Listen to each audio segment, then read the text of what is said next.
day, viewers around the world. My name is Mark Godwin Iweajunwa, and I'm here in Milan, Italy. It's freezing, it's cold, but we are here to give our update on News Echoes Global Africa.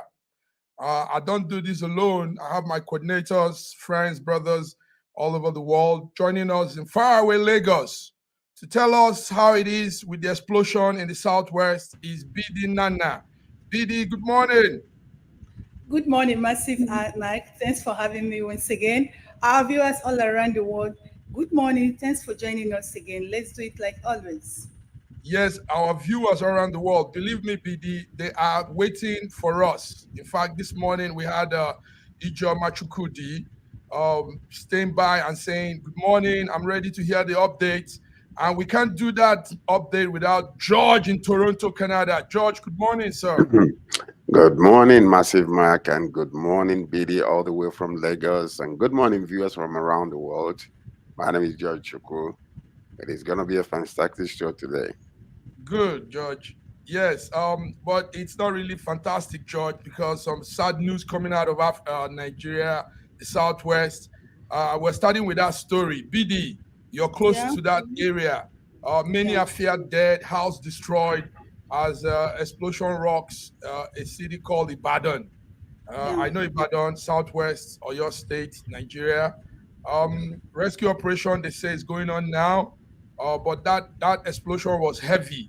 Houses were turned upside down. Cars were, houses were demolished. Cars were turned upside down. And some people said the blast stretched all the way almost 500 centimeter radius around those areas. Bodija, Riola, government areas of Ibadan. BD, let's start with you. What's happening in Ibadan? What's happening in Southwest? It was just yesterday, Tuesday, around Adeni, Abidoja in Ibadan, where the explosion happened.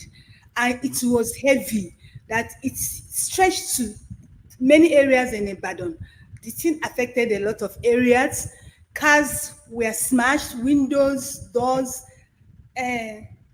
zinc, ceiling. The explosion was too much.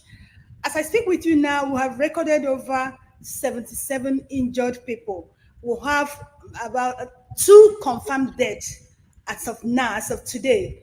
We have 2 confirmed deaths as of today, and have over 77 people injured in this explosion. And a lot of things, a lot of stories, a lot of news are still coming about, because this explosion, a lot of things were affected. A lot of people were affected, and people were just saying that, is this only this explosion, or was it because the sound, when explosion happened, it happened, but this one, it was heard in different area in Ibadan. If you have been to Ibadan, if you know Ibadan very well, you know that Ibadan is quite a big state. It's a very big state, and this explosion was heard in different area in Ibadan. But we are just still waiting on what the news coming out from there. Like I said earlier, 2 people have been confirmed dead, 77 people injured, and they are now in the hospital receiving treatment. So that's the situation about the Ibadan. Thank you very much. It's really a serious, it's a serious one. But before we continue, let's have Femi Oke. Femi Oke that he sent an update to our group this morning on the Ibadan thing. Femi, you're welcome. You're welcome to News Echoes. Good morning. Africa. Good morning. Yes, George. Yes. I don't know. Is Toronto copying what is happening? Is Canada, Nigerians in Canada following what is happening? Ibadan has been exploded with, we don't know if it's dynamite. They say it's gas. They say everything. Everybody has been putting up their own narrative into the story. George, what is Canada seeing from this?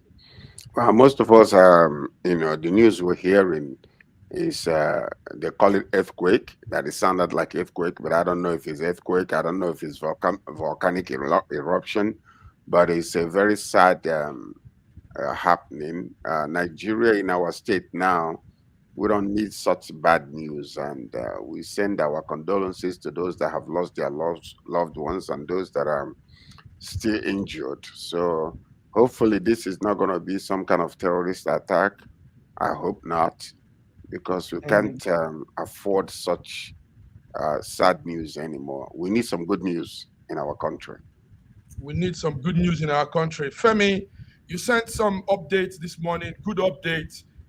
We saw houses that were like rubbles, and really it looked like an earthquake. You wonder what kind of explosion could make a house all the way down to the ground. Femi, what's Mm. your view? What are you sending? Yeah. What is Well, the images I showed you. Welcome to. Thank you for inviting me to the show. The images I saw, I sent to you or the video, should I say, that I sent you reminded me of Gaza. It looked like Gaza, all the buildings being exploded everywhere. But I don't think it was dynamite. I don't think it was an explosion because there's no crater. It wasn't a bombing of anything like that. It's more likely to do with gas. It could be in a gas explosion. There could be maybe a gas terminal or gas tanker farm somewhere within there. And you can imagine, the way we do our things in Nigeria, we put things in residential areas which ought not to be, and maybe it's not following any safety standards. Maybe they're not, even if they are safety standards, do they come to check them regularly to monitor them? And so have they had a checklist or been signed off to say that it's safe? So it's no wonder that these things happen. So it's unfortunate, and we have to pray for the lives of anyone loss of property. You ask yourself, what about insurance? Are the people's buildings all insured? Are people's lives insured? Their property, their businesses. When we do things in Nigeria, just we do things in a haphazard manner. These are all avenues in which the government can register people to do things so that it will create jobs and economy for people. To monitor and make sure people do things properly. Regulatory bodies is a way of making money.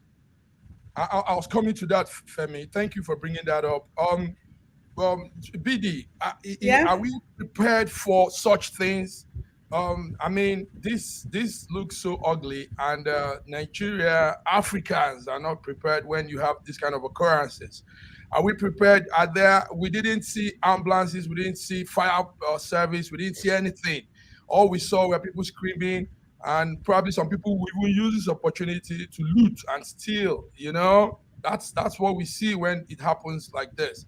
But are we prepared for this, BD? Of course, we are not prepared, and that shows you how valueless human beings are. What in Nigeria, with this kind of explosion, like you said, there was no rescue team. Fire service, Do you understand? rescue The people team. that died and the people that injured, it was personal vehicles that were lifting them up to the hospital. Now, before I said that, so that we can correct the news or the rumor in the air, it has nothing to do with earthquake.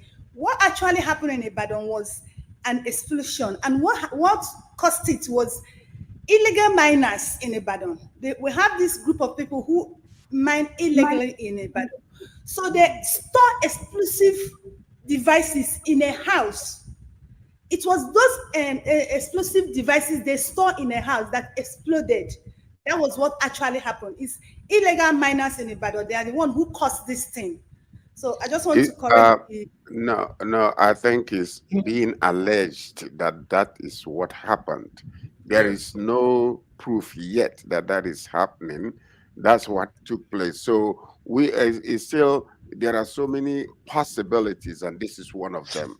So it's not been proven. It's just saying that it could be illegal miners. So that we cannot say emphatically that this is what happened until after the investigation, and then we can say so. So for But now, it's but just but, It's an but, okay. understanding. but George, will It's the okay, but that's investigation what happened. That was George, what happened in will Ibadan. investigation be done? It's not been proven Uh, yet. It's still So a BD, possibility. where are you getting your facts from? Because it's not been. I'm watching the news and everywhere. There's no report confirming what you're saying. So until it's been officially confirmed, I I think we got should be it cautious about what from we're saying. I got it from my correspondent on ground in Ibadan. That was what happened. Yes. Okay. Okay, okay, gentlemen.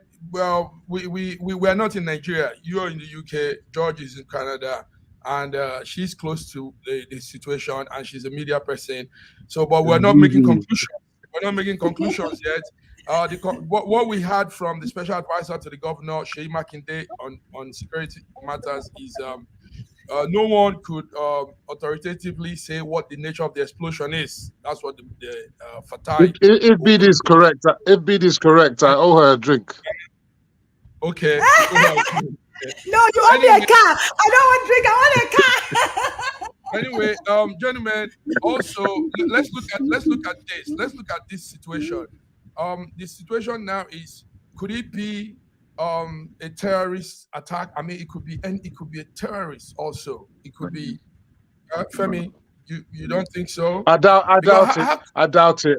I doubt it. I mean, we've had various terrorisms in Nigeria and bombings and so on.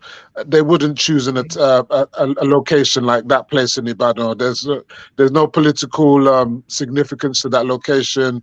There's no military significance to that location, and no one has declared that they did that kind of bombing. So I think that's further from reality. But some people, rumor mongers, they were spreading all sorts of stuff. That Amatek, that the Fulanis have started, they have invaded. Oh, God knows what they're saying on social media. You can find all manner of explanations. Oduduwa Republic is happening. God knows what. Okay. Anyway, yeah. That's it, gentlemen. And like I said earlier, Ijoma Chukwudi came before us all, and she said good morning to you guys. Ijoma, thank you for watching wherever you are. We appreciate your contribution, gentlemen. More to the issues. More issues arising while it's happening in Ibadan, Oyo State, Southwest Nigeria. In Bawari Area Council of the Federal Republic of Abuja, there's something brewing also. I termed it Abduction Scourge. Abuja is experiencing Abduction Scourge, and we've never had like this before. During the week, we saw the young ladies that were adopted, and one was killed. BD, we hope you have that story for us. Yes. Gunmen abducted 6 young girls in Abuja, and the public are crying. In fact, this morning I heard there will be some protests on the street, and we don't want this. Tell me, BD, tell us. Viewers are Yeah, listening. the kidnap scourge in Abuja is actually increasing, and not just Abuja, even Abuja environs, somewhere like Kogi, Kaduna, all those areas. This kidnapping thing has taken a different route from what we used to know or what we used to read in the news. Even it has extended to Nasarawa area. So it has become like a norm that people of FCT, they wake up every day expecting who have they taken. Likewise, Kaduna, Nasarawa, yeah, it has become a norm. Now, you will agree with me that it is like that all over Nigeria, but it's like the focus now is in that area because it's in a federal capital territory, because the people, the seat of power, the people in power, they are concerned about what is happening.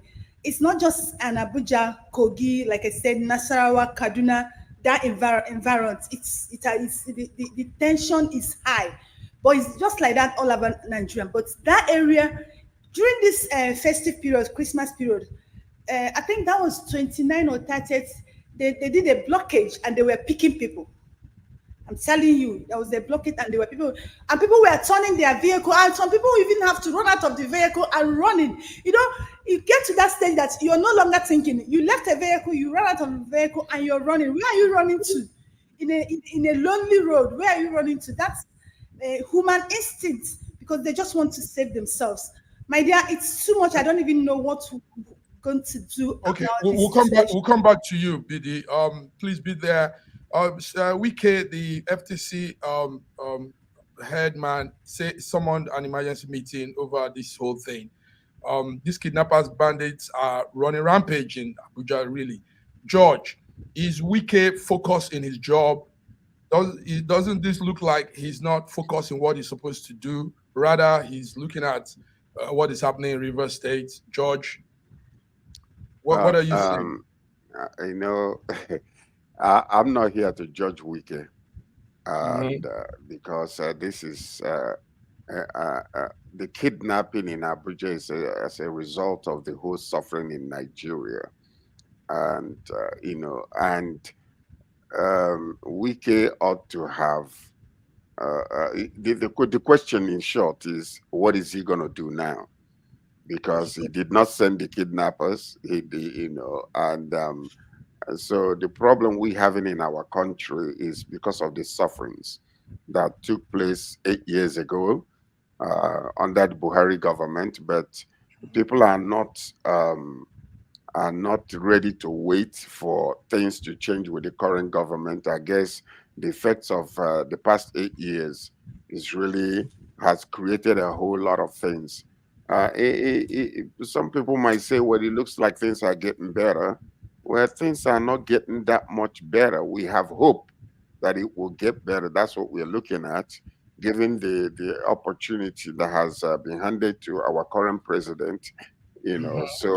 So far, what we are seeing is we're heading. It seems like we're heading towards the right direction, but people are really suffering. People are suffering. Every single day, people are going through literal hell in our country, and this is what happens when you have a government that have bandaged everything, and you have a kakistocratic government for many years.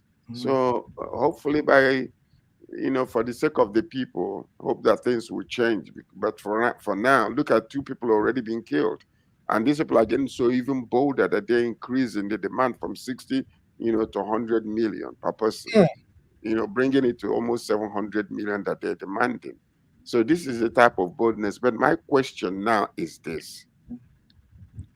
If this past government can leave Nigeria and go to Kenya and kidnap Nnamdi Kanu and bring him back to Nigeria, why can't they locally, using all the modern technology, drones and everything else, to try to find these people?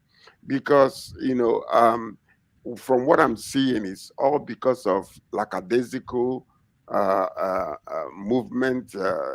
Wike is concentrating in what's happening in River State and not concentrating on what is happening in Abuja. Just the same way we saw what happened in Gaza when Benjamin Netanyahu was so concentrated in trying to remove,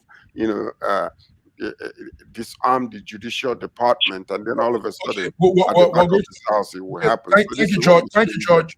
We're going to come to that also. Are you guys still online? Viewers, we have quite some number of them are with us. Viewers, you are tuned to our SSM News Echoes. Today, Wednesday, we're giving out our Global Africa update. Femi, the former Vice President Abuba Atiku blames this escalating kidnapping, insecurity in the country on what he described as worsening situation of poverty and hunger in the land, and he's putting the blame on APC government. Femi, I know you speak your heart. Do you think it is a fallout of the APC government? Is it a loophole from APC? Security measures are not being checked. What's happening, Femi? My view is we should stay clear from politicizing insecurity and poverty. And I think in that respect, I think Atiku was wrong. He should not be looking to blame government always for the insecurity that's happening. And I wouldn't want to accept that because you're in poverty, that's why you move into criminality. That's just people taking advantage of the situation.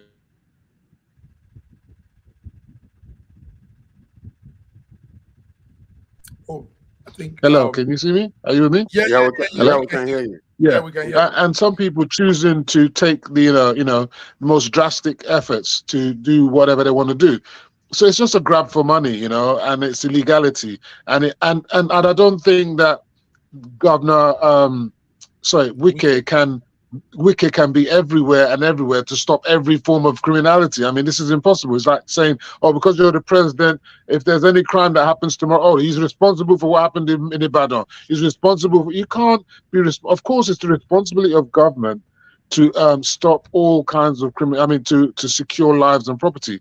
But even in America, there are people being murdered and killed on a daily basis. Tens, if not hundreds of people every day are being killed. There's no country where criminality is not happening every single day. What we should be saying is that, look, all hands on deck to try and reduce the incidence of insecurity and so on. And I do agree, government must make every effort to increase the opportunities for people to be able to make a normal standard way of earning a living, and this is something that they must work on. And it's not just the federal government, it's the state governments, it's the local governments, and it's also the private sector as well. And people as well should use their talents, use their God-given natural skills, their abilities, their hands to find ways to, to secure a living for themselves. So we're all in trouble, whether it's in Europe, whether it's in America, whether it's in Asia. People are suffering everywhere, but they don't all resort to criminality all the time. These people doing kidnapping are just taking advantage of the situation. And it's so scandalous that people can be claiming for hundreds of millions of naira for one person. This is outrageous.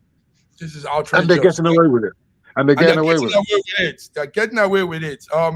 Gentlemen, yes, we have through BD's Facebook, somebody Sunday, Anyago says, thank you guys there. Happy New Year. Congratulations. That's, I think, through one of our handles. Yes, gentlemen, that's truth to the fact. Anyway, this morning, a cable came into my desk and it says, Mike, can I say something to that? Okay. See, I know we have misunderstood him, and he has done a lot of wrong things in Nigeria. But being an FCT minister, don't you think that he has rights to the safety of FCT and FCT residents? That's just a question I want to ask. Yes, no minister can guarantee everybody's lives. It's impossible.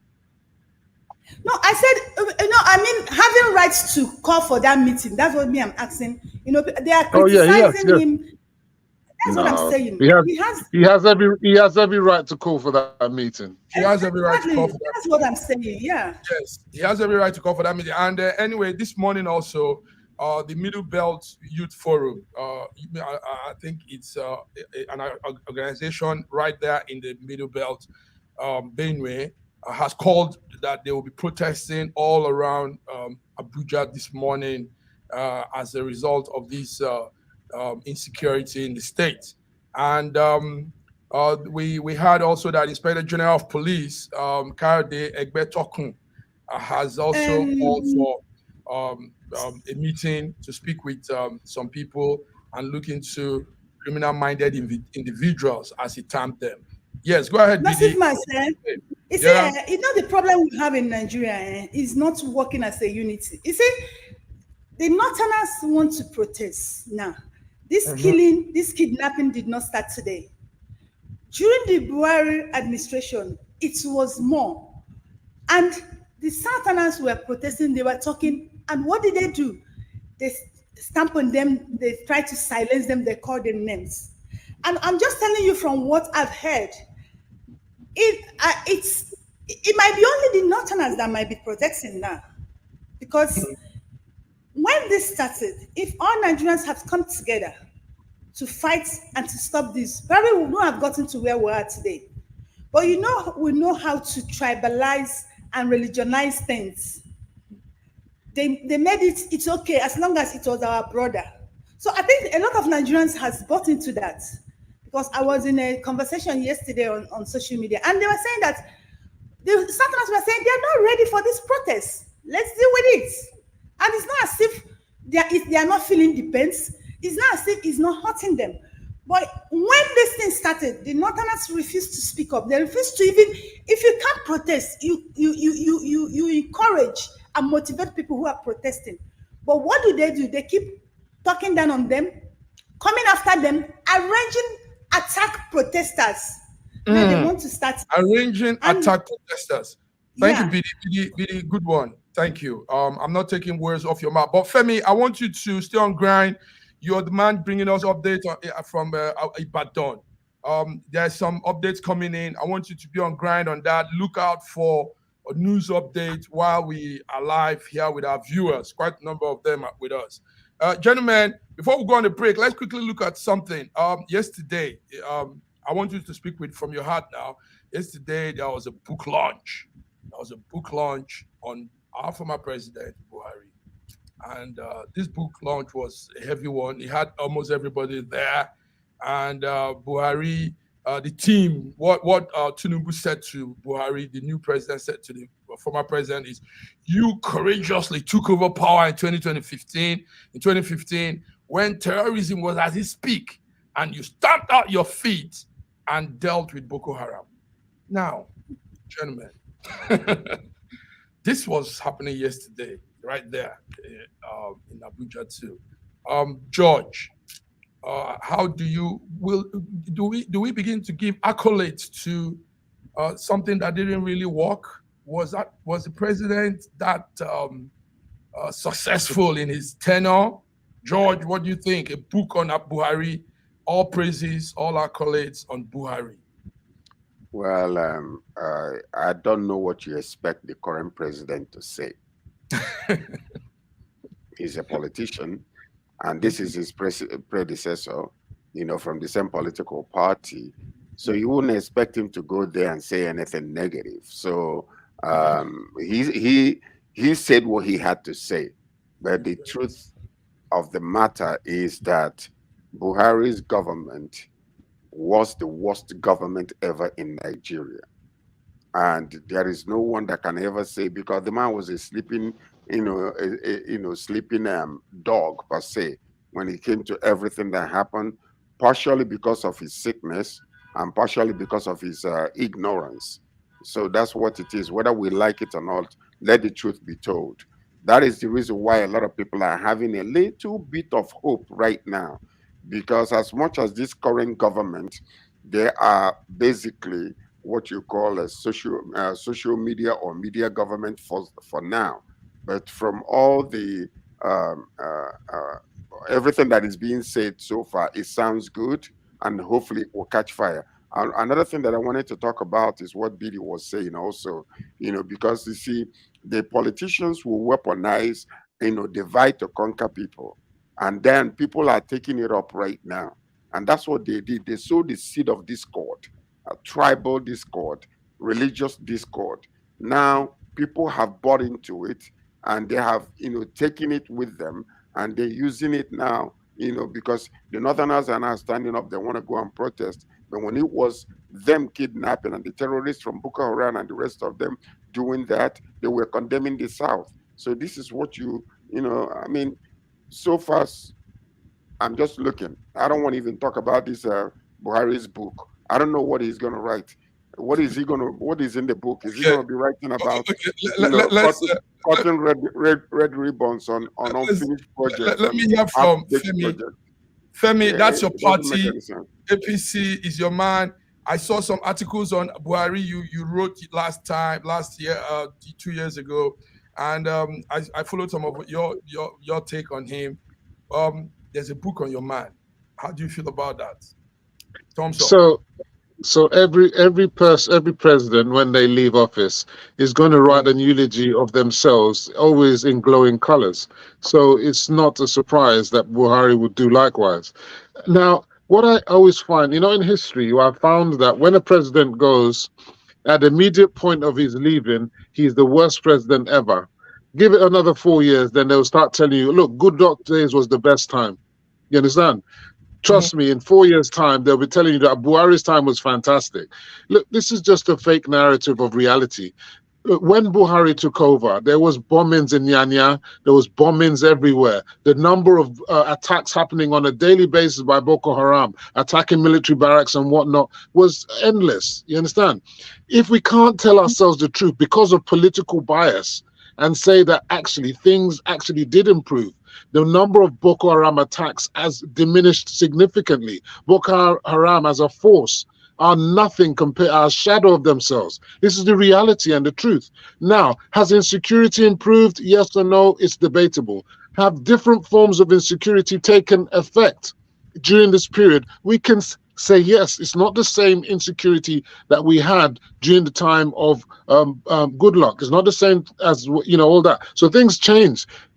Insecurity is not a stable constant of things that happen. It's ever moving. So, even in good luck's time, you had MEND, you had Niger Delta Avengers. Are they here anymore? No, they're not. So everything is always moving. Remember, there was a time where IPOB every day, you turn on your, you go on your computer, your phone, you see, they've attacked someone in Oka, they've attacked someone in Oli, or, all these different places. Are you having that now? It's not happening as rampant as it was happening like a year ago or 2 years ago. So we must start telling ourselves the truth that things are improving. Different things are happening. Different things are happening. Don't get me wrong. Things are happening, and the number of hold on. Let me finalize. The number of Fulani herdsmen attacks, the number of intertribal attacks are far less than they were before. But that's not to say they've been eliminated, and they're never going to be eliminated, because the reason is Nigeria as an entity, they love killing themselves. We love killing ourselves. If we're not killing ourselves, we're not happy. So someone is always hating someone, and someone is always killing someone for whatever reason, whether it's religion, whether it's tribe, whether it's ethnicity. We do these things on a daily basis. So until we understand how to live together in peace and harmony, we'll continue to have this rot. And no matter who the president is, it will continue to be the case. And the president cannot enter into the minds of individual people to tell them to do the right thing. It's a thing that we have to start doing for ourselves. Why should I kill somebody? I would never want to do it. Why should I kill somebody? Femi, these are very strong words you have put out now. We're coming back to this same topic, gentlemen. I see George wants to respond to you, but let's go on that small break like usual. 2-3 minutes, we'll be back. Viewers, this is it. News Echoes, Global Africa, Wednesday. We're here with my men, my people, great guys. Femi Oke from London, George Uchuku from Canada, and Bidi Nana from Lagos. So we'll be back. Stay tuned.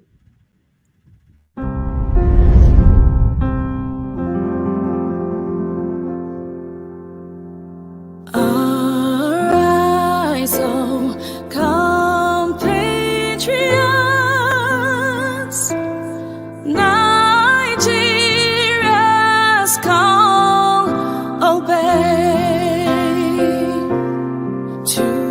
Serve our fatherland with love and strength and faith. The labor of our heroes past shall never be in vain. To serve with heart and might, one nation bound in freedom, peace and unity. This country has some of the most extraordinary culinary diversity in the world. I'm talking about Nigeria. This first dish is amala abula, made popular by the Yoruba people in southwest Nigeria. It starts with amala made from dried yam and then is covered in a variety of soups. Next we have ofe nsala, a white soup that is synonymous with the Igbo people of southeastern Nigeria. It goes best with fufu, or akbo as the Igbos call it. Next we have suya, the most well-known food of the Hausa and Fulani people of northern Nigeria. Meat is covered in a peanut-based powder called yaji and cooked over an open fire. This is banga and starch, a classic of the Urhobo people of Delta State. Lastly, we have onunu, a plantain-based swallow of the Izom people in South Nigeria. We are eating it with fisherman soup, popular throughout this whole region. And of course, we don't forget the jollof rice. This is popular everywhere in Nigeria. I think what makes Nigeria so great is the diversity of all the different people coming together. These beautiful ethnic groups living side by side, sharing culture and cuisine is what makes Nigeria such an amazing country to visit. Nigerians should be so proud of that cultural heritage, as there is so much more that unites than divides them.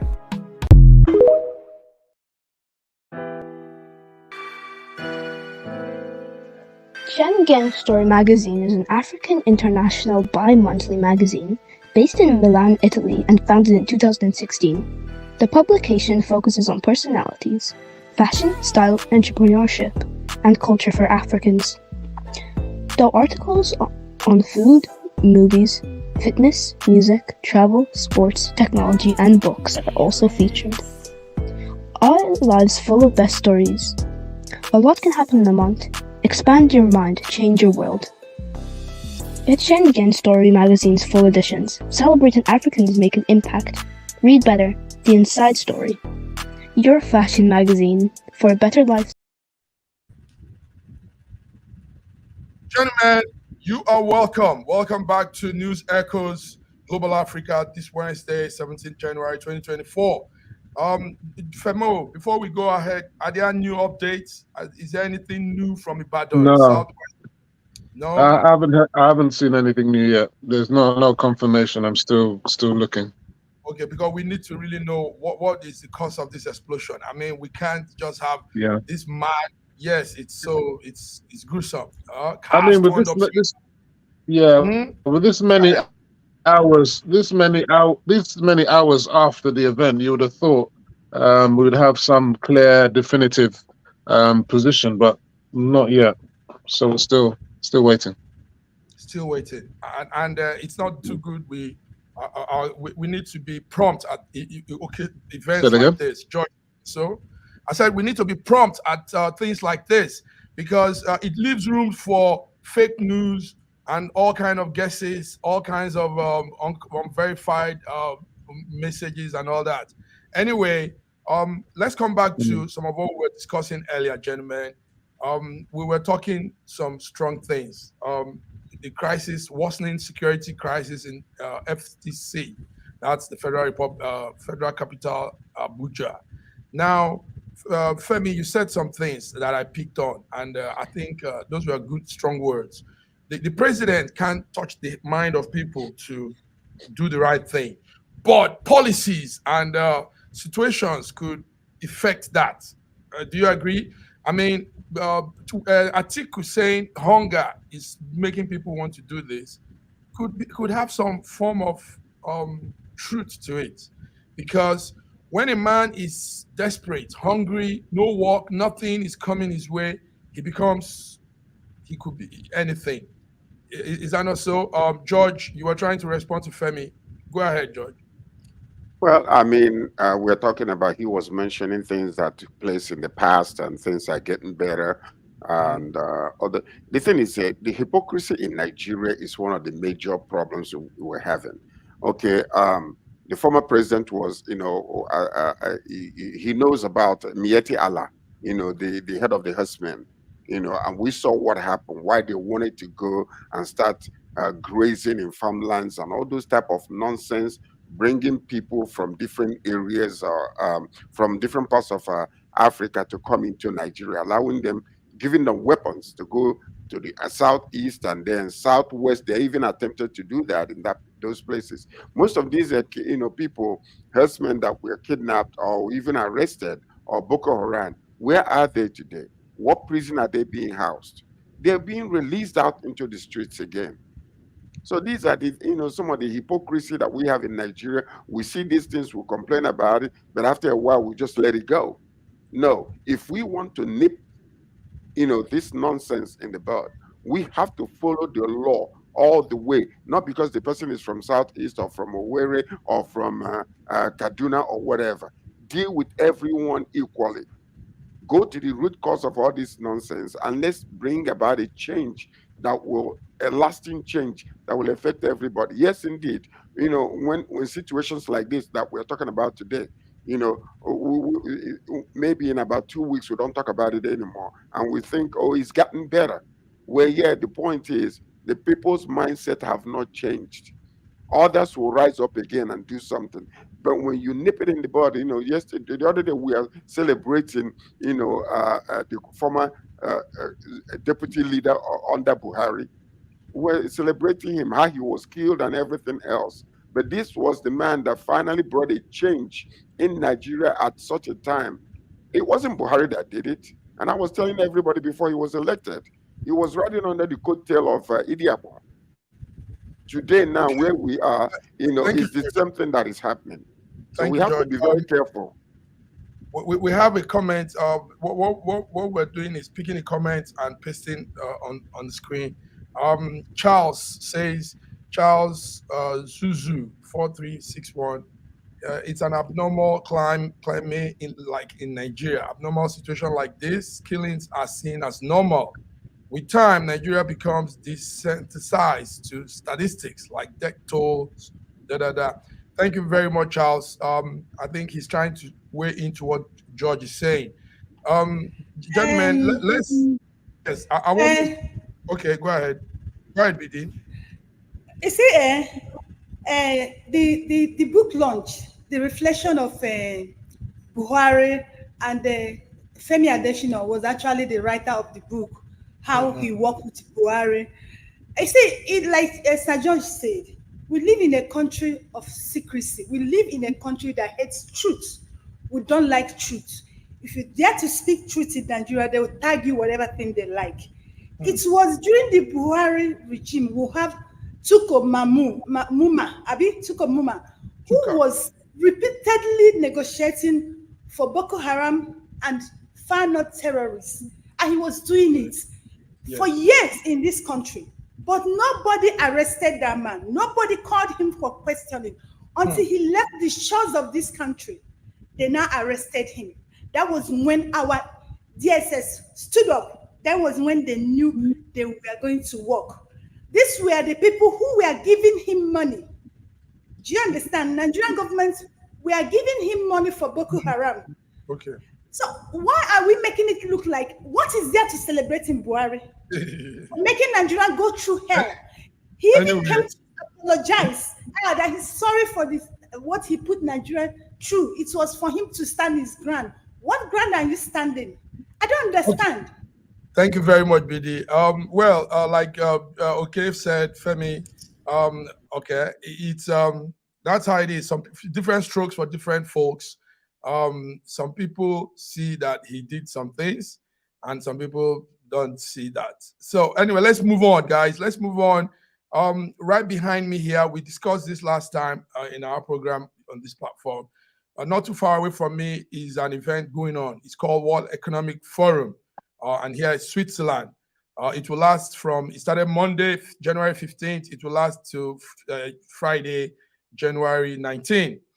It's a once in a year global elite convergence from all sectors. They come to attend to this 5-day conference in that snow-capped town called Davos, Switzerland. And our vice president is expected to market our country in that global stage. He'll be there at the 54th. This is the 54th annual meeting of the World Economic Forum. And Kashim Shettima will be speaking. In fact, he'll be speaking today. And he's also there with the Foreign Affairs Ambassador. Now, Femi, we've had so many of these events come and go. But at the end of the day, like we said last Yeah, time, I'm listening. it's not, it doesn't touch, it doesn't really go down the fabrics of our country, the ordinary people, the citizens, the ordinary man on the street. All of the engagement in Davos from now to Friday will just be for their own gain. I don't know how to say that, but Femi, what do you think? Davos is going on, 54th annual meeting, World Economic Forum. So what do you say about what's happening? And Kashim, our vice president, is there.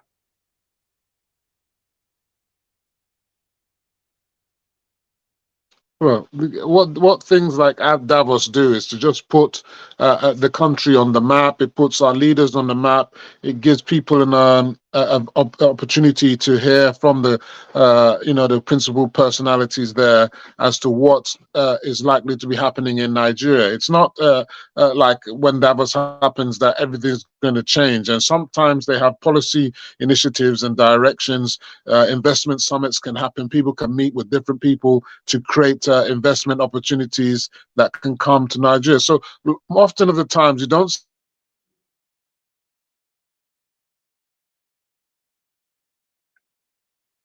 Oh dear.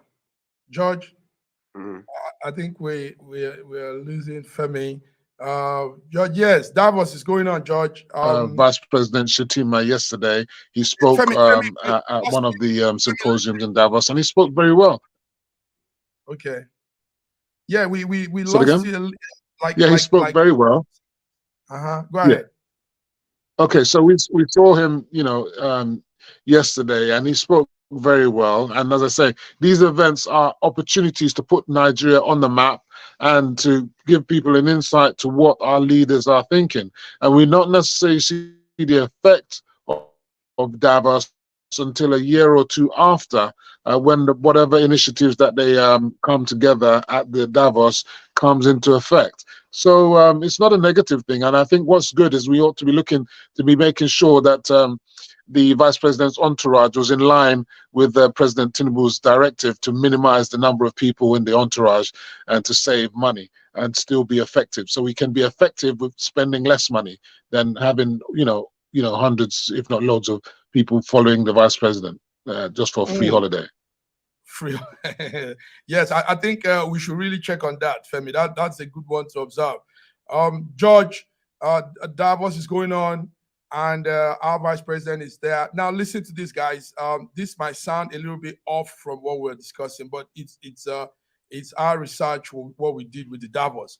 When Davos happens, when this meeting happens, the economic gathering of big minds. In fact, many people, many technocrats, many tech designers, programmers will also be there. When they gather, there's something that happens, and it is that it's also a time to lay back and lounge and enjoy some engagement among themselves. In fact, from Grapevine, we had the most expensive ladies will be converging too. A bottle of champagne will be going for $1,000. A night in a hotel room will be $2,500. Yes, I'm giving you from the grapevine. George, considering the fact that we have all these issues in Nigeria and our vice president is there, obviously he's going to be spending all of this money with his entourage. And at the end of the day, Femi said it might be a year before the impact reflects, but I will say we'd never get to see any impact on these meetings. George, what's your take on Davos, 54th edition? Well, like what he said the truth like it's supposed to be told. I personally, I don't look into the grapevine type of a situation. We look at facts in the face and we speak it like it's supposed to be. If you want to go under the grapevine, you will find a lot of things. You'll be like the proverb about the monkey who's trying to monkey around and got his nose cut off. So, but anyway, what he mentioned was very good, and Shettima spoke very well and represented Nigeria very well. I like that. But what he's saying, sometimes some of the effects of these things are not seen right away. It's just like sowing a seed and waking up tomorrow morning and expecting to pluck a fruit out of it. You cannot do that. So this is what we're seeing. We're participating. We're being well represented, and just let's make sure that we are building a very secure environment in Nigeria. With all this kidnapping and all that stuff, it would not give anybody the strength and the courage to come to invest in our country. And with the volatile nature of our money also, people are not encouraged to come and invest. So I believe that as we are participating in these international, events that are taking place, let's continue to ensure that we are building a very solid, beautiful, conducive environment where eventually when the investors start coming, they will be bold enough to say, yes, indeed, I'm putting my money where my mouth is. But so far, it's not happening. But we are hoping that these seeds will yield incredible fruit in the future. Thank you very much, George. Straight up. Gentlemen, let's come to business. Let's talk business, a little business. Yesterday, it was brought to our notice that Shell, the popular oil drilling company, Shell is leaving Nigerian onshore business. Onshore. For our viewers, on the onshore business relates to when hydrocarbon, we call it oil, natural gas, when these things are being extracted from the land. So that's the onshore when you're speaking technically. So the onshore activities of Shell in Nigeria is coming to an end, but the offshore continues. That's what they said. So, gentlemen, let's talk about Shell and Nigeria oil drilling. Femi, I know you're into business. Shell has been drilling for years now in Nigeria, centuries now. And this onshore has been going on also, and the offshore. Shell has made a lot of money. But one thing about Shell is good at what they do. They are good at extracting gas from under the ground, extracting gas from the deep sea. Now they are leaving the onshore because of some situations. When I asked what are those situations, they say it's good, it remains classified. Femi, how will you look at this? Shell leaving our onshore. Well, I said, I wrote on one of my posts, I said, no serious international investor will want to invest onshore in mining or whether it's solid minerals or whether it's oil and gas because of the problems onshore, together with the communities that give problems to investors, together with the legislation and all the problems that happen onshore. So that's why we don't have a proper mining sector. We don't want to come into Nigeria. The voila is too much. You understand? I can go to other countries and invest in similar stuff and I won't have that voila. They prefer to be offshore because there's less risks. That's the problem. And the other thing is, you said that Shell has been great in doing these things. Shell has not been great in Nigeria because they're part of the people that have destroyed our ecology and they've got away with it. They've not been fined. If they were in America or any other country, they would be fined billions of dollars for messing up our the ecology of those places with you have oil spills and whatnot. So, and they got away with it. You know, even when you go to arbitration, international community, when you go to the international arbitration, they rule in their favor. So if you think that the judiciary is compromised here, the one in the international community is even more compromised in favor of Western countries instead of ourselves. Shell got away without having to pay billions in fines for our local communities, and maybe because they want to avoid those sort of situations coming again, they say, you know, we've made our money, let's walk away, let's deal with deep offshore where we know we're going to have less hassle from the local community and we're not going to be accused of messing up and stuff. So they've walked away, they've made their money, so they're not even going to bother with cleaning up. So whoever takes on board legacy projects will have to solve all the issues to do clean up and all that kind of stuff, you know. George, Shell is leaving the onshore business, and they say they are selling that part of it. They are selling their subsidiary, and it's going to almost like 2.something billion. No, 1.3 billion. 1.3 billion. Okay. Anyway, Shell has endured a lot of hardship with that, like you said, Femi, and it says they are now going to be focused more on less problematic and more profitable offshore business. George, give us your take. Well, like Femi said, are they going to be held responsible for all the messes that they caused for many, many years? How sure are we that that they are living right now simply because of, you know, some of the cost of what they're supposed to do to clean the environment? Because this is exactly what is happening with us. If when they are about to leave, who is going to tag them?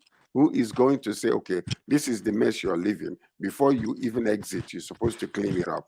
And who knows? You know, so these are the problems that we're having. And then because of the insecurities in Nigeria, maybe it's more profitable for them to just exit right now and, you know, concentrate on where they will be making more money or better money than, you know, where they're going to be being blamed for everything else that is happening.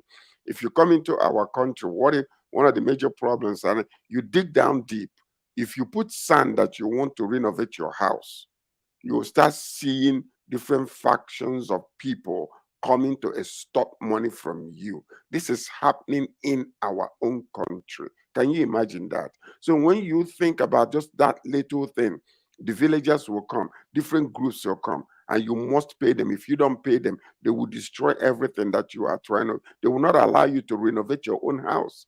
So when you think about all these little things, now think about what Shell might have been going through. Extortions. Yeah, that's exactly what is going on. So we need to really clean up our country mentally, psychologically, and otherwise, in order for people to want to come and stay and do business in our country. Oh, thank you, George. Well said. Well said. BD, before your network went off, we're talking Shell leaving the Nigerian onshore business. And I know you also look at that as a business person too. Shell has been operating in Nigeria for a century now, and now it's time to let go. But they are selling that part of the business anyway. What's your 1 minute take, please? I want us to talk on the AFCON match, the football match also before we go. We have a few minutes. BD, go ahead. Shell is leaving. You see why everybody is running around and talking about it. Everybody's now showing concern, probably because it's a Shell. Many companies have left Nigeria and they're still living. Why it looks like we are so concerned is because we are oil-based country. And now I want to leverage on what Sir George said. Nigeria is a country where illegality work better than legal thing. Let me give you an example. If you want to renew your passport in Nigeria, go to immigration office. It will take you 2 months, 3 months to renew your passport. But go to roadside people, they will give you that passport within a day. Now, where is that passport coming from? Is it not from the same immigration office? It's from there. We have structured our country in a way that if you want to do things right, it can't work for you. You must have to do it the wrong way, then you get it to work. Now, he talks about extortion. See, in Nigeria, like he said, you want to build a house. Before you put your pillars, you pay. Before you plaster, you pay. Before you roof, you pay. And this group of people, they keep coming. And you know why? Because they are legalized. The government know them. The government cannot come and tell them, leave these people, let them know. Because the government themselves, the state governments are making money out of these people. They will tell you, we have this to pay. So our country has been built in a wrong note. And not until we are ready to make things right, we can never get it right in this country. So we have legalized the illegalities. Yes. Can I just say to you that I know for a fact that in Ogun State and Lagos State, people that Omonile is actually illegal and it's against the law, so it's not been legalized. And if you take the right course of action, you can get government to do something about it. So it's not absolutely. No. Okay. It's not true.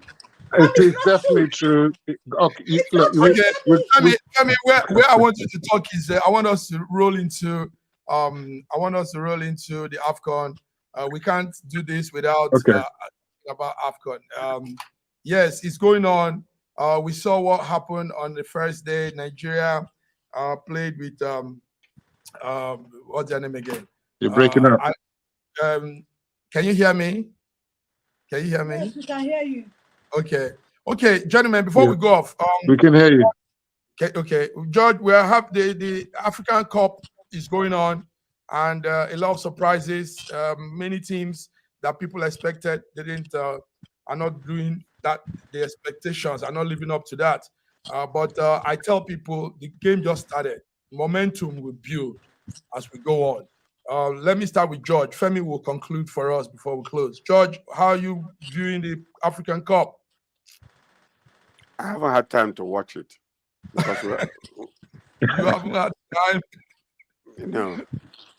Oh dear, it's going on, George. It's a big event in Africa. We don't play with it. I haven't had time to sit down and watch it. Okay. Nigerians are not happy with. Go on, BD. Nigerians are not happy with Nigerian players. They said before they go to match, they eat apple, they eat all those heavy eba. and because of that, their diet is that's affecting their playing. So I don't know. Is that true, Femi? You're giving real time Are updates you on the it. one doing BD? Are you the one doing the cooking? BD, are you the one doing the cooking? Femi, you're giving us real time updates. What's happening there? Give us some All rundown. right. So for me, basically, the AFCON, to be honest with you, is one of the best so far because it's proven that there are no minnows in African football anymore. All the minnows are coming on top and they're playing very well and they're giving the so-called powerhouses a run for their money. So Nigeria, when we played our game and we drew 1-1 with minnows, supposedly, people were looking at us that what kind of rubbish were we playing?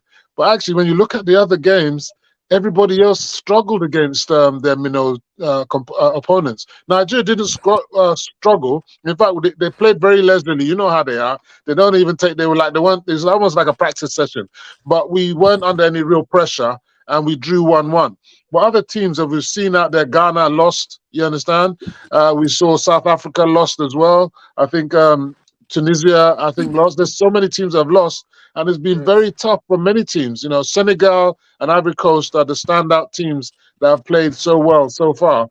But many of the other teams who are expected to win their group, so all the groups now are at the balance now. There are many draws and many wins by the minnows. So it's going to be very tough the second round. And for Nigeria, tomorrow, all eyes on the pitch in